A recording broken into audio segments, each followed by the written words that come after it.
Hi everyone and welcome to this Mother's Day edition of The Crows Show, brought to you by Chemist Warehouse. I'm Mark Bickley.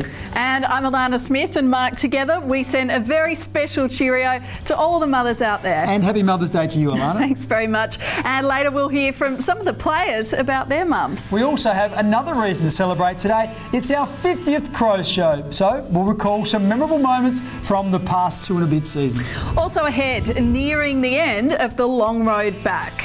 Watching the boys sing the song, although that does bring enjoyment, along with that you start to miss that, and you miss the times that you had in the change room. But first, another football friendship that transcends the game. Last week, Eddie Betts and North Melbourne's Lindsay Thomas recounted how their long mateship had survived playing for different clubs.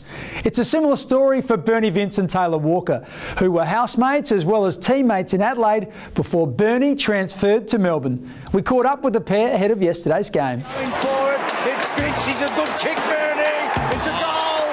He's a beautiful kick. Walker wants it longer, kick goes in that direction. I do remember when he rocked up, he was a skinny 6'4" larrikin. He was pretty quiet at the time though, had a mullet. That mullet got better over the time, but that was my first memory of him, thinking this kid won't last long. And he's equal to the big stage in his first game. Yeah, I think we sort of found ourselves outside the footy club. That's where a relationship probably was built, mostly at the pub. So we sort of connected a unique bond, obviously being both country boys. We lived together for a fair while, so you learn a lot of things about people when you live with them. No, I think we were good for each other. Something that I don't like doing, cleaning up your dog's poos in the backyard. That's our dog, mate. Obviously love playing footy, but away from footy we had some good times. Where do I start? You went through a phase of getting truckloads of wood or wood for fires, lobbed at people's houses. And we had Stephen Schwert, our old physical performance head trainer. He was walking through the locker room and Bernie leaned over to him and said, Schwerty, you tried these new chocolate sticks. And I remember Schwerty obliged and took one of them and had a little bite out of it, thinking it was chocolate, and it was a schmacko. Little give, here's a chance, Bernie Vince back in. Has he got their second? Yes, indeed. Yeah, it was obviously sad moving away from teammates and close mates and family, but yeah, that's a new chapter of life, I guess. Losing your best mate, it's not the best news, but in the end, you obviously came in contact with him. He's quite enjoyed the move, loves Melbourne. Yeah, it's always an interesting one playing against the old side, because obviously pretty close with a lot of them still, and yeah, it's sort of especially the first time, I guess, was a bit surreal or weird. Yeah, I love playing against Bern. Great player. Always loved playing with him, and obviously playing against him now. Yeah, I'll always have a soft spot for Adelaide, that's for sure. Around the corner, Bernie Vince. Answer quickly, the Crows. Bernie is always fondly remembered by Crows fans. Now, Kyle Cheney has had a wretched start to the year, missing most of the pre-season with a groin strain, then suffering a hamstring injury. Repeated setbacks will test the mettle of any player. So how has Kyle coped? Here comes it, they are outnumbered here. Well done, Cheney. Cool, he goes back and takes the mark. Kyle Cheney was a mainstay of the Crows' defence last year, playing every game. But some late-season groin soreness lingered well into 2017. Weeks of rehab, then a hamstring strain, have tested his resilience. The hardest part is probably watching the guys play, and we've been pretty successful early on in the year, so watching the boys sing the song, although that does bring enjoyment, along with that you start to miss that, and you miss the times that you have in the change rooms and the laughing and joking you get after a game and after a good win. Kyle says a positive outlook is essential to a successful recovery. Part of my strength and my personality is the ability to move on and still have fun at the club. And I think that's important. If you get too down on yourself, then you start to cut corners and you don't do everything properly, so you start to probably extend your time out of the game. So I think being upbeat and happy around the club is is crucial. With his comeback game fast approaching, Kyle will be out to show he's lost none of his versatility or club-leading disposal efficiency. What I've probably missed the most is probably just the physical contact. We've been able to train and get some good conditioning in and you know, sharpen up the skills in that sense, but just to be able to go in there and crash into some bodies and feel the pressure of a game is something that I've really missed and something I'm really looking forward to. Let's hope Kyle will soon be pressing for senior selection. When Alana returns, a former skipper takes a drive on the wild side and a young boy's plight puts football in perspective. Hi everyone and welcome to the New Crows Show, brought to you by Farmers Union Iced Coffee. Each Sunday morning we'll take you behind the scenes of the Adelaide Football Club to meet the players, coaches and support staff. The reason I went first in the firewalking was primarily it was my idea that I had germinated with Graham Corns.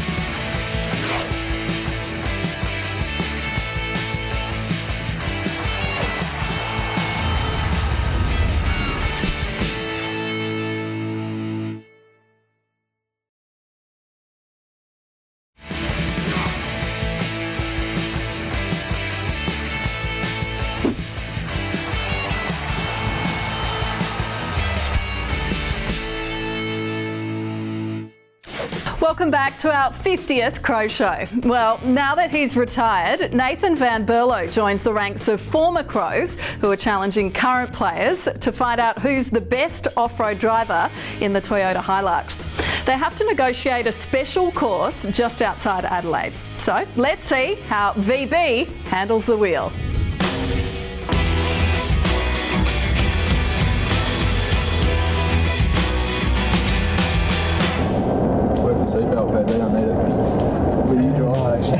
It was good fun. Yeah, certainly tested the car out, went around and some good obstacles on the course. There we go. Got your belt on, Nida? It's all right, mate. Lucky this thing's got some gearbox everywhere. I've done a little bit in WA with Dad growing up. Yeah, been driven to you, being a city slicker. Oh, mate. Families grew up on farms. New Zealanders, Kiwis, you know. Got the farm in the middle of Perth. Always like taking a young fella under my wing. He was pretty nervous, I think. He was hanging on to the sides and he gets a bit car sick, so not as much banter as I expected from a young fella. You get a bit car sick, don't you, Nida? You've got a bucket in here. It was good, as you said, you don't even realise that the cars are virtually made for this sort of off-road terrain, so it's, yeah, it's pretty exciting to be able to test them out. Your little kid's in great hands there, but I'm not going to lie, mate. Not too bad, but Dougie and Sauce will take some catching. Now, football is never always about winning and losing. It can also be about making dreams come true for people like Angus. He's wanted to oversee a Crows training session, so thanks to the Make-A-Wish Foundation, that's just what he did. So this is Angus. Angus got a wish today to coach the Crows. So I'm going to hand him over the whistle. So there you go, we'll put that on you. You're going to be in charge of the session today. Well, Angus is 9. He was diagnosed with a really rare blood disease when he was 6 weeks of age, and his disease is he can't produce red blood cells, so he can't, which carry the oxygen around your body. So it's part of umbrella of bone marrow failure diseases. Now, Angus, you wanted to do a push-up challenge, is that right? So we need Eddie and Tex out, is that right? And you're on Eddie's back? And your brother Ted's going to be on Tex's back. So let's go, out you come, and it's first to 10 push-ups. So jump on board. Oh, false start. 9, 10, Eddie! Through Make-A-Wish Foundation, so it was through the great work that they do. Angus, his wish was always he just wanted to be a Crow for a day, you know, to get into the inner sanctum of what happens in a footy club. He loves the Crows, he loves Eddie, so Make-A-Wish was brilliant and made that happen. Right, Angus, jump in here, mate. Right, you show us how we do it. So this is a bear crawl, guys. Now, Charlie, you're up, mate. He's nominated Charlie. He reckons he'll beat you, Charlie. Ready, set, go. Oh, no, wait. Winner. Well done, mate. Good work.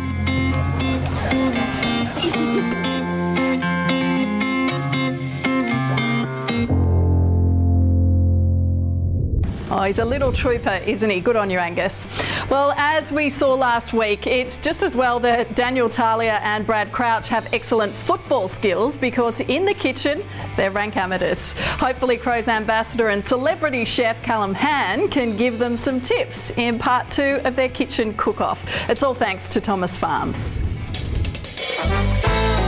Hey guys, we're here thanks to Thomas Farms Kitchen, and today we're going to do a bit of a Crows cook-off. It's cooking perfectly at the moment. Don't want to overdo it. I like it medium rare, so I reckon it might even be a bit overdone there, but that's enough. Your steak came off after like 2 minutes? Yep. Whereas Crouch's is still on a couple of minutes later.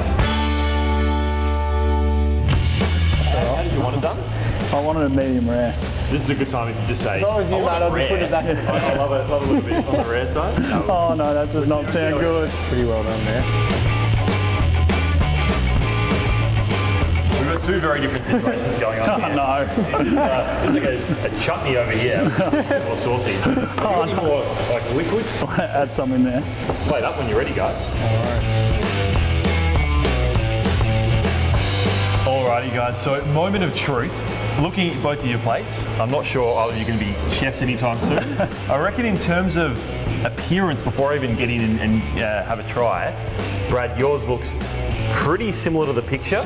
Charles, yours is also a plate of food. I feel like you've reinvented the recipe a little bit, because it was supposed to be the steak with the sauce, the beans and potatoes with the pesto. You just sort of combine it all together into one potentially delicious dish. Alrighty, let's get stuck in and have a look, shall we? Not quite a medium rare, I hope. How did you want to cook, Charles? I said rare, didn't I? I think if there's any Italians in the room, I don't think they'd be loving the idea of making the tomato sauce and the pesto and mushing it all into one giant sauce. Having said that, it actually tastes pretty good. It tastes good. Yeah, Crouch, you were giving Charles a bit of grief before for how his steak was cooked. I feel like it's only fair that we go straight through the guts. Let's have a look. Yeah. It's as rare as mine. What are you talking about? Potatoes are good here. I feel like, Crouch, if your sausage just cooked down that little bit more, just to soften the onions a little bit, just get a bit more sweetness out of those tomatoes, I reckon that's the only thing I'd change about yours. It'd be bang on. In terms of picking a winner today, I reckon it's a tough decision, but Crouchy, I reckon you've got it, mate. Congratulations, well done. Charles, cheers, mate. A close second. Boy, Callum's got his work cut out for him, hasn't he? Now, still to come, we tracked down former dual premiership player, Kim Costa. Rory Laird, welcome to the second edition of the Ripper Roast. Thanks for having me on, Brodie. Now, nicknames. Yeah, I've got a few. Off the top of my head, I've got Pulp, Pulpman, Pulty, Deskman, DO5 Decides, Dos, Dosser, Dossierge. Yes. Any more? Deskman, because people think I'm short and kind of wide. Look like a desk. Look like a desk. That's shocking.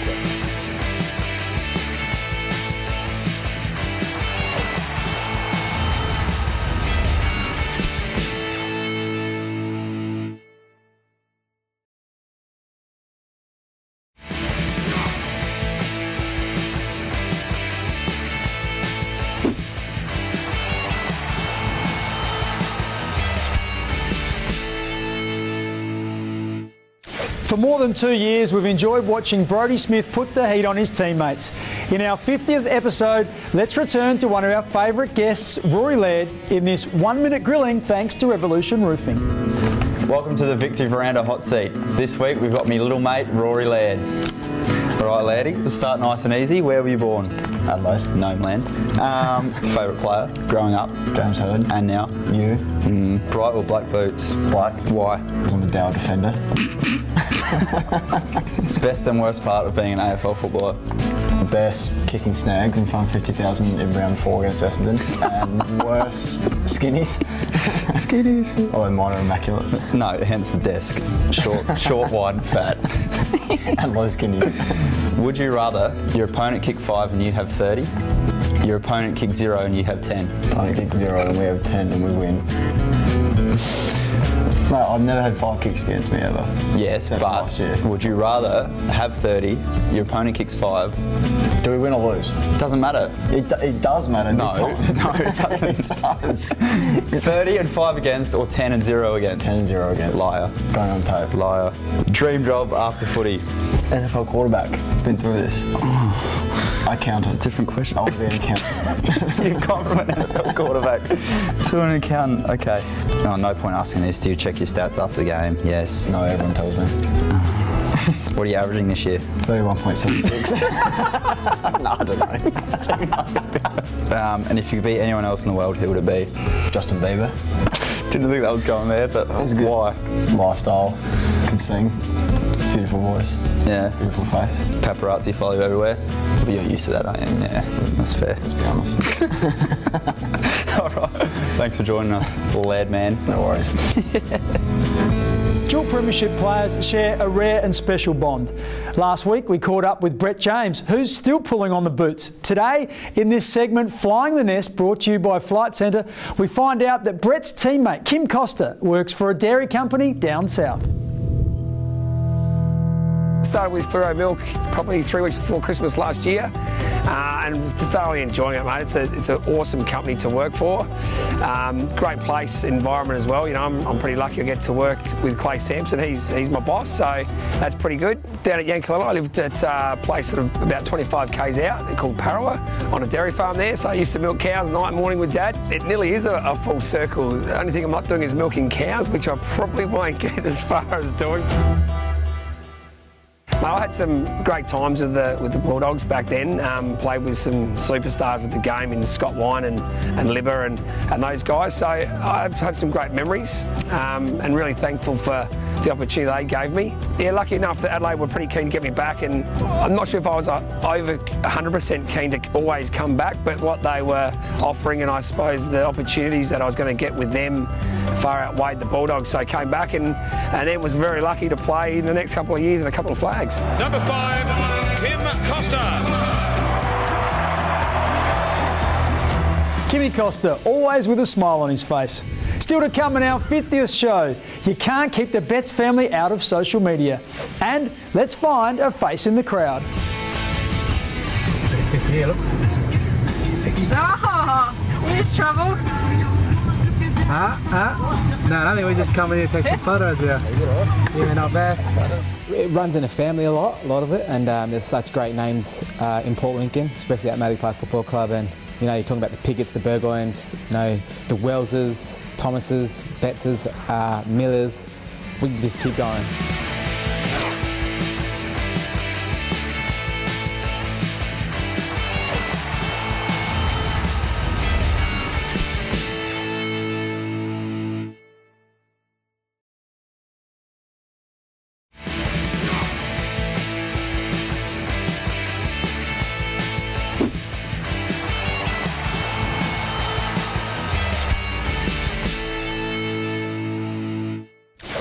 Mother's Day today, so we asked a few of the players, what's the last nice thing that you did for your mum? Probably the last nice thing I did was I booked a holiday for me and her to go to Byron Bay, but unfortunately she got crook and couldn't go in the end. We were up in a hotel after a football game last year for, I'm pretty sure it was her birthday, and it was, yeah, got it all set up for her, so it was nice of me, yes. I came back early from my holiday in Bali to spend an extra day or so with Mum. The last nice thing I did for my mum was probably Christmas time. I bought her a present that she really wanted, and I didn't tell her that I was getting it. I just kept telling her that I wasn't going to get it, and ended up getting it for her. So she was pretty wrapped with that. Geez, I have to get my list, but I got her a pair of shoes actually. Yeah, from ASICS. I know, part of me allotment, but. Now, as we take a look at a couple of highlights from social media, remember that by joining the Crows on Facebook, Twitter and Instagram, you'll get exclusive insights and breaking news every day. First up, Eddie Betts' son Louis shows Dad that kicking goals on Adelaide Oval isn't all that hard. And a full house at Adelaide Oval is a beautiful sight, but throw in a sunset and it's even better. Moving along now, let's find our Crows face in the crowd. How about we settle on you? If you recognise yourself, contact the club before 5 p.m. next Wednesday. Be ready with some photo ID and a merchandise pack will be yours. That's about all we have time for today. Thanks to Chemist Warehouse. Now, don't forget to go to the club website, afc.com.au, for all the latest news and player profiles. We hope you've enjoyed our 50th Crows show, and again, we wish all the mums a very special day. Yes, and we look forward to your company again next Sunday at 11:30 on 7. Bye for now. We'll see you then.